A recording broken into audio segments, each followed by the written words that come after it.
s'est donné, mon Dieu s'est donné. je ne peux imaginer combien ça coûterait. À la croix, il a pris ma place. mon Dieu s'est donné. il a pris ma place, Il a pris ma place. Il a pris ma place. Oh, Jésus a pris ma place. Il a pris ma place. Oh oui, Il a pris. Bonjour, peuple de Dieu, et soyez bénis au nom du Seigneur Jésus-Christ. Je rends grâce à Dieu qui renouvelle une fois de plus son amour pour moi en m'associant ce matin à son œuvre. C'est un privilège que de prendre la parole pour parler au nom de notre Seigneur Jésus-Christ. De la foi. Ça fait 3 dimanches, c'est le 3e aujourd'hui que nous parlons de la foi. Et si nous sommes présents tous à ce lieu, ce matin, c'est parce que le Seigneur nous convie et parce que nous avons cette ferme assurance sur ce que nous croyons. Alors, c'est quoi la foi? Pourquoi la foi? Comment manifester la foi? C'est autour de ces 3 questions que nous allons nous attarder ce matin. Pour répondre donc à la première question, nous lirons la définition qui nous est donnée de la part de l'apôtre Paul dans son épître aux Hébreux, le chapitre 11,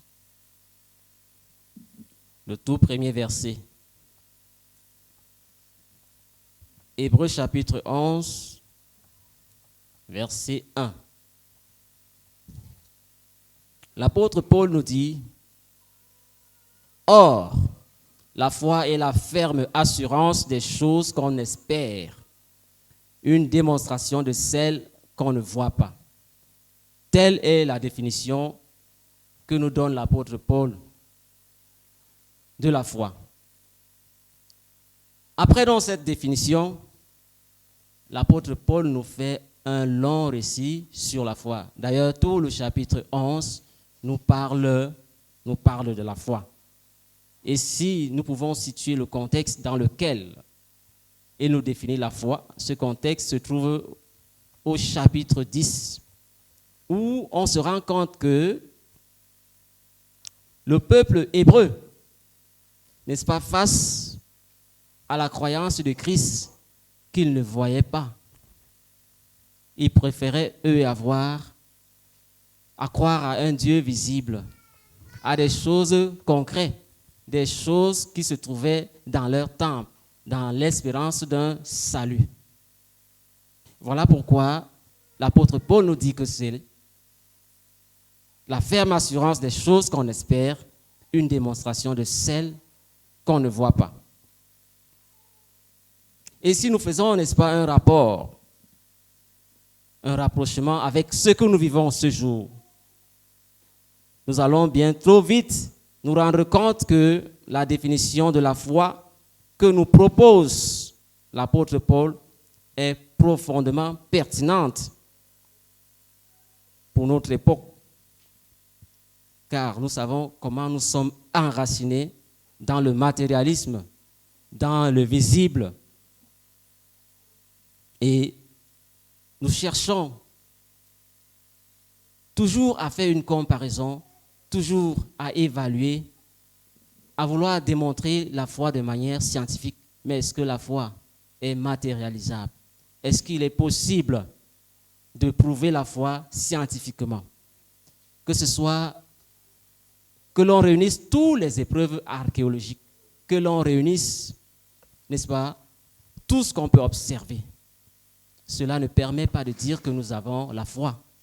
Ce n'est pas parce qu'on a observé, Ce n'est pas parce qu'on a fait des découvertes qu'on dira qu'on a la foi. Non, ce n'est pas cela. La foi est au-delà de la raison humaine. Elle est au-delà. Et, comme je l'ai dit, aucune quantité ou épreuve archéologique ou encore naturelle ne peut prouver que nous avons la foi. Et si nous considérons, n'est-ce pas, notre définition de ce matin, nous pouvons la partager, la diviser en deux. Premièrement, l'apôtre Paul dit que la foi, c'est la ferme assurance des choses qu'on espère. Qu'est-ce que ça veut dire? La ferme assurance des choses qu'on espère. Cela signifie que si j'ai la foi, j'ai la certitude, j'ai l'assurance, j'ai la confiance que la chose va s'accomplir. Il n'y a pas de doute en la foi. Je suis sûr et certain que ce qui monte dans mon cœur verra son jour. Amen. C'est ça la ferme assurance des choses qu'on espère. Et nous allons prendre l'exemple de Abel au verset 4, toujours du même chapitre. La parole de Dieu dit, c'est par la foi qu'Abel offrit à Dieu un sacrifice plus excellent que celui de Caïn. C'est par la foi qu'il fut déclaré juste, Dieu approuvant ses offrandes, et c'est par elle qu'il parle encore, quoique mort. En quoi Abel avait-il foi? On peut se poser cette question, puisqu'on dit que c'est par la foi que Abel a offert un sacrifice qui a été agréable. Il avait foi en quoi? C'est par la foi que son sacrifice était excellent. C'est par la foi que Dieu l'a déclaré juste, et c'est encore par la foi que Abel parle, bien qu'il soit mort. Mais en quoi est-ce que Abel avait la foi? Lisons chapitre 9,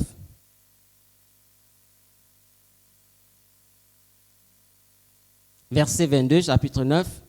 Et presque tout, d'après la loi, est purifié avec le sang.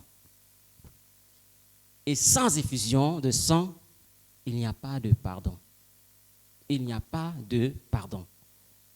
Abel savait dans son cœur, il le savait, sans l'avoir vu, sans auparavant l'avoir manifesté. Il savait que en offrant un sacrifice de ses premiers taureaux par effusion de sang, alors il recevrait le pardon de Dieu. Il recevrait également le salut. Il ne l'a jamais vu. C'est ça la foi. Et de même aujourd'hui, nous croyons que par le sang de Jésus, nous sommes justifiés. Donc il avait cette certitude, sans l'avoir vu, sans l'avoir expérimenté, qu'en offrant les veaux, qu'en offrant les premiers brebis, n'est-ce pas, de son troupeau, il aurait le pardon des péchés et il aurait également le salut.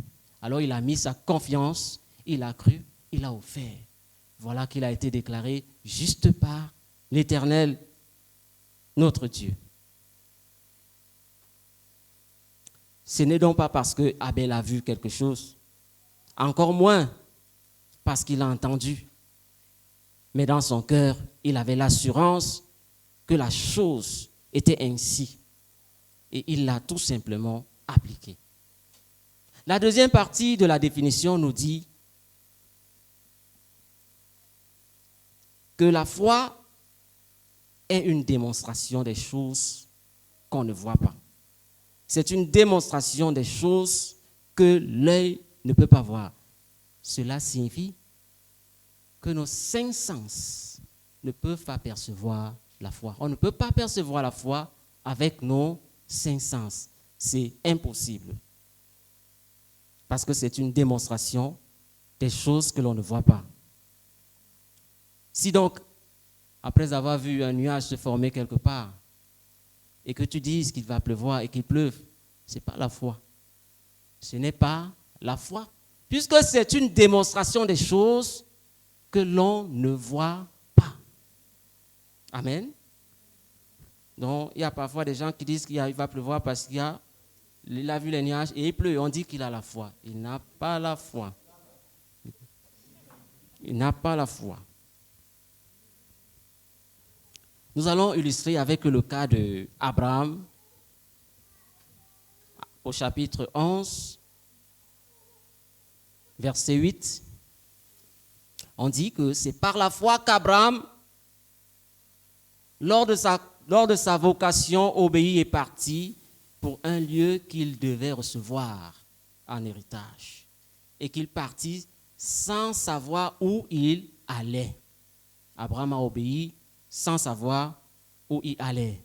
Et cette invitation se trouve dans le livre de Genèse au chapitre 12, où l'Éternel l'appelle à quitter sa patrie, l'appelle à quitter ses frères, ses parents, pour le suivre, pour aller quelque part dans un pays qu'il va lui offrir.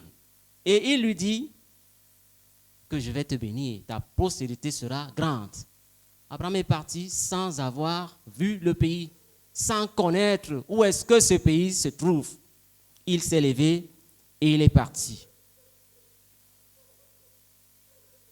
Abraham a reçu l'appel de Dieu et est parti pour un lieu qu'il devait connaître, qu'il devait recevoir. Il ne connaissait ni ce lieu, il ne l'avait jamais vu auparavant. Donc Abraham a tout simplement obéi, s'est levé et s'est dirigé vers ce lieu qu'il ne connaissait pas.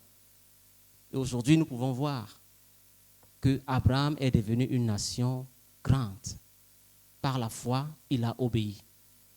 Il a accepté la parole. Il s'est avancé en regardant à la parole. Et nous avons la preuve aujourd'hui. La foi, c'est comme je peux affirmer avec certitude que je suis une lumière pour la nation du Cameroun. Je peux l'affirmer avec certitude. Je suis une lumière. Non seulement pour cette nation, mais également pour les autres nations. J'ai la ferme assurance. Pourquoi je dis cela? Lisons dans Actes chapitre 13, verset 47. Actes des Apôtres, chapitre 13, verset 47. Toujours l'apôtre Paul nous dit ceci. Car ainsi, nous l'a ordonné le Seigneur.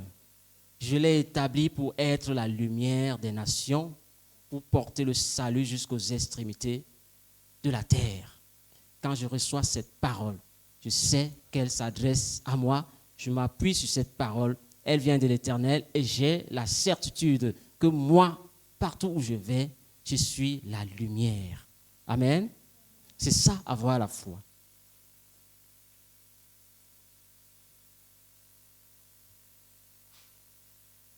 Avoir la foi, c'est encore comme une épouse ou un époux dira qu'on n'a plus rien à manger.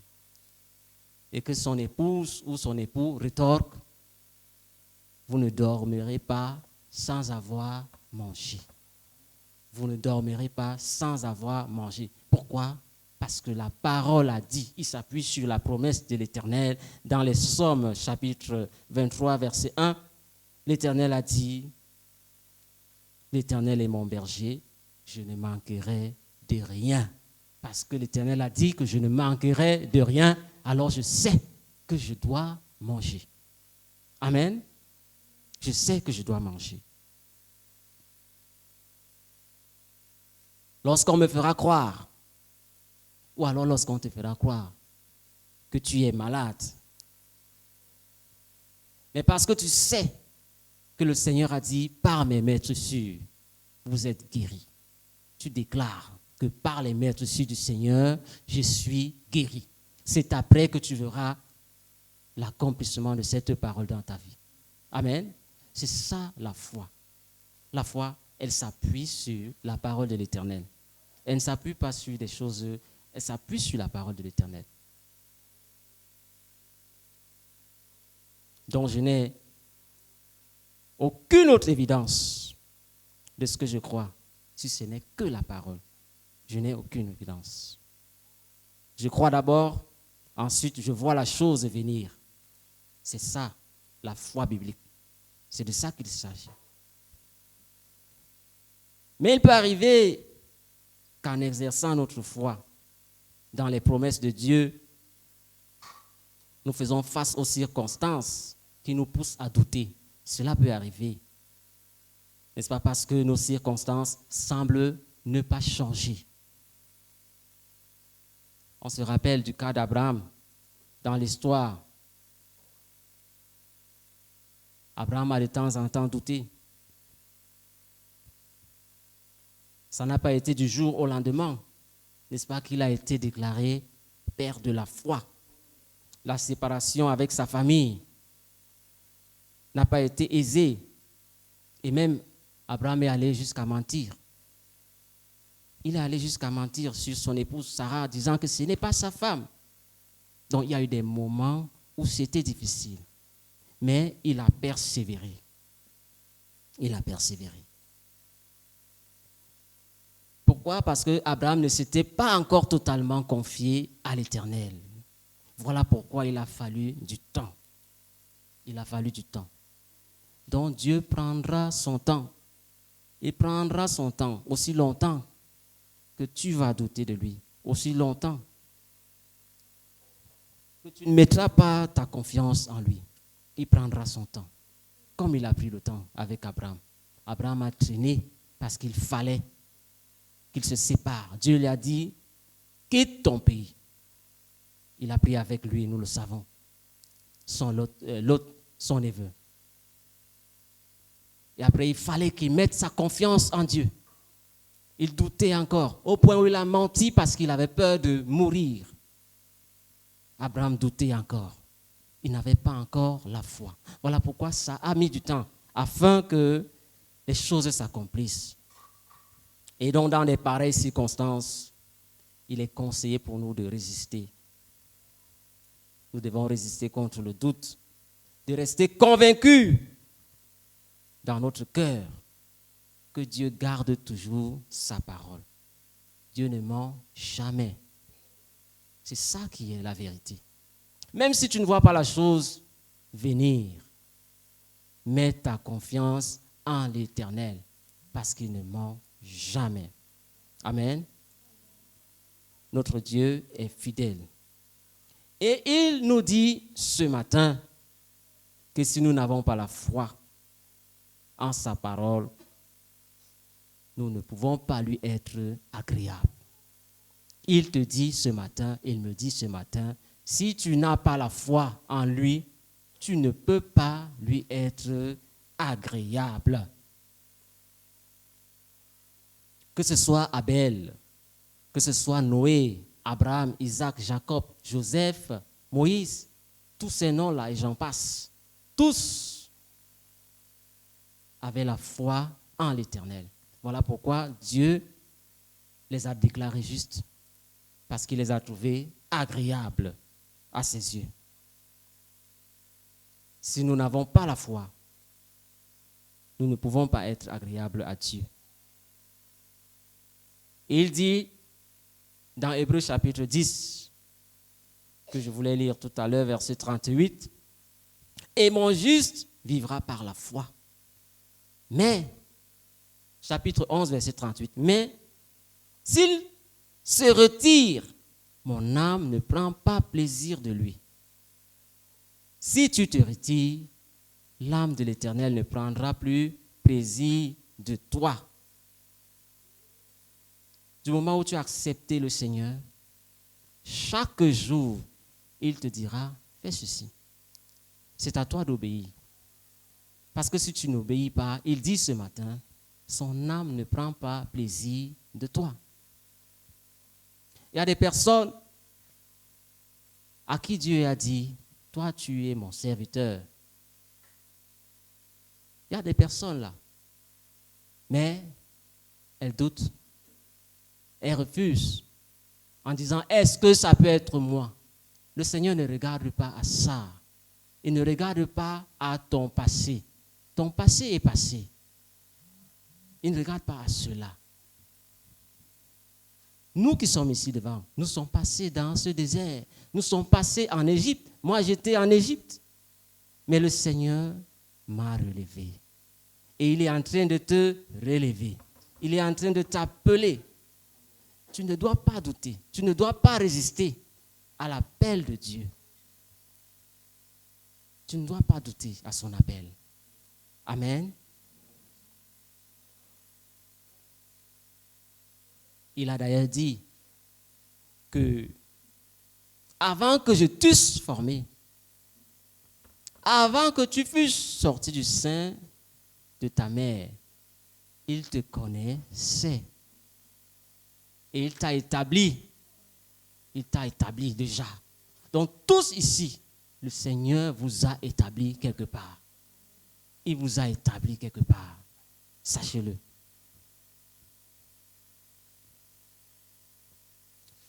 Nous n'avons donc pas d'excuse à nous dérober de l'appel du Seigneur. Sinon, comme il a dit, son âme ne prendra pas plaisir de toi. Il n'y a pas d'excuse. Il ne sera pas content de toi. Jamais. Maintenant, comment obtenir la foi? Comment obtiendrait la foi? Lisons dans Romains chapitre 10, verset 17. Romains chapitre 10, verset 17.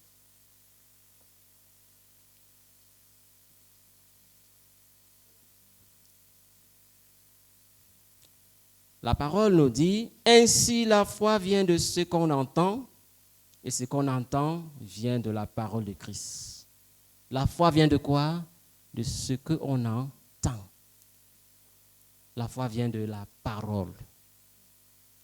La foi vient de la parole. Ce n'est lorsque nous connaissons la volonté de Dieu. Ce n'est que lorsque nous connaissons sa volonté que nous pouvons dire que nous avons la foi. Ce n'est que par sa volonté. Ce ne sera ni par la prière, ce ne sera ni par les jeûnes, encore moins par les impositions des mains que tu obtiendras la foi. La parole est claire. C'est par la parole de Dieu que tu obtiendras la foi. Amen.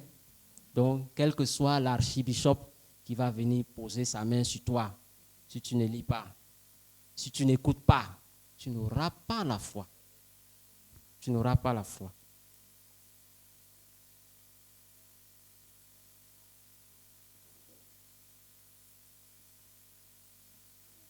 Et qu'est-ce que Dieu t'a promis? Il y a des choses qu'il t'a promis dans ta vie. Qu'est-ce qu'il t'a promis? Parce que il y a pêle-mêle des promesses qui sont dans sa parole. Et comme je l'ai dit, la foi, n'est-ce pas, vient en écoutant la parole de Dieu. Et après l'avoir écoutée, c'est à toi, n'est-ce pas, que vient, comment je peux dire cela? C'est à toi maintenant de te décider d'appliquer ou de refuter ce que tu as écouté. Parce que lorsque Dieu nous crée, il te crée avec un libre arbitre. Il ne viendra pas faire des choses à ta place. Il ne viendra pas t'obliger à les faire. C'est à toi de te lever et de mettre en application ce que tu as écouté.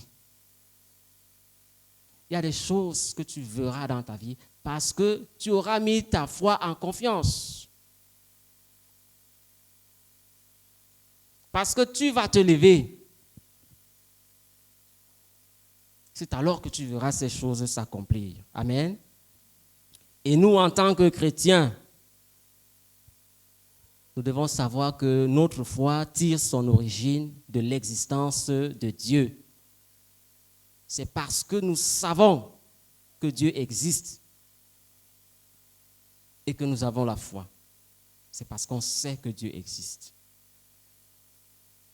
Et Dieu, il ne traite pas de la même manière ceux qui le cherchent et ceux qui ne le cherchent pas.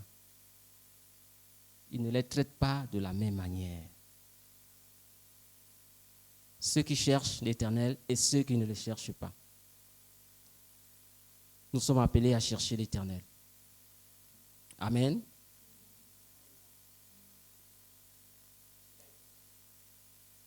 Et c'est quand tu commences à chercher réellement l'Éternel que tu deviens agréable à ses yeux. C'est quand tu commences à le chercher réellement qu'il prend plaisir de toi. Dès lors que tu crois et que tu le cherches, il prend plaisir de toi. Il y a des personnes qui s'arrêtent à croire. Il y en a, nombreux sont là. Ils croient en Jésus, c'est bon. Ils ne cherchent plus. Ils ne cherchent plus. Le Seigneur prend plaisir de toi lorsque tu le cherches.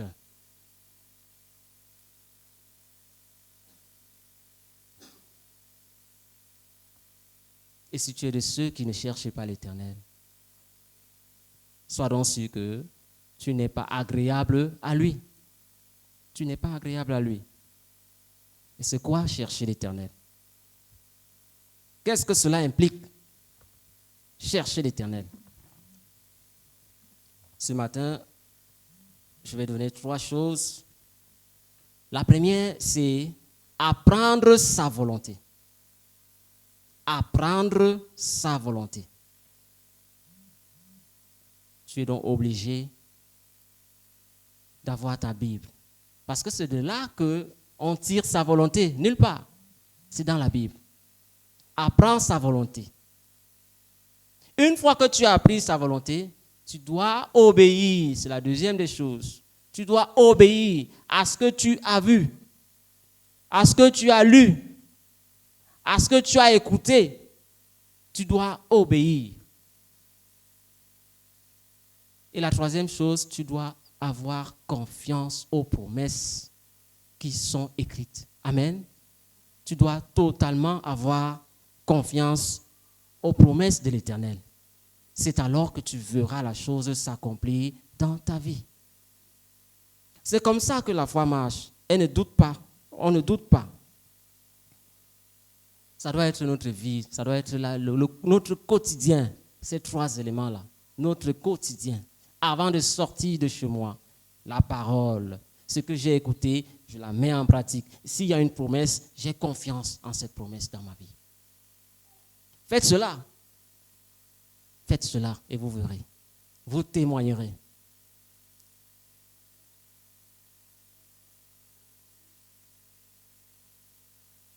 Alors, lorsque tu verras que ta vie a tendance à ne pas marcher comme cela se doit,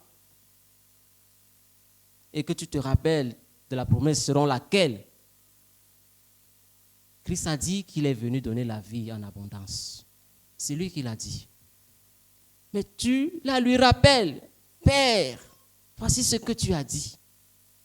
Voici ce que tu as dit. C'est sa parole. C'est alors que tu verras la parole. Tu verras les choses changer dans ta vie. Et si elles ne changent pas, le Seigneur te dira ce qui ne marche pas. Car il est fidèle. Amen. Lorsque tu te rends compte que dans ton domaine d'activité, tu es à la traîne, ça peut être dans tes études, ça peut être pour ceux qui sont dans le séculier, dans ton domaine d'action, où tu es toujours le dernier à fournir des rapports. Tu sais que le Seigneur a dit, tu seras la tête et non la queue. C'est une promesse. Tu le lui rappelles. Et lui, il va te dire ce qui ne marche pas. Il te dira ce qui ne marche pas. Pourquoi est-ce que tu n'avances pas? Pourquoi est-ce que tu es à la traîne? Il te le dira.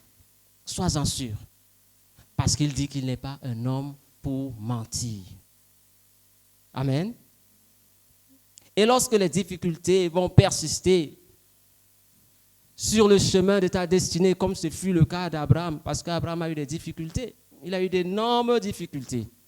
Lorsque ces difficultés vont donc persister, et parce que tu sais que Christ a dit que si tu as la foi, tu déplaceras les montagnes. Tu t'appuies sur sa parole pour ordonner à cette difficulté de partir.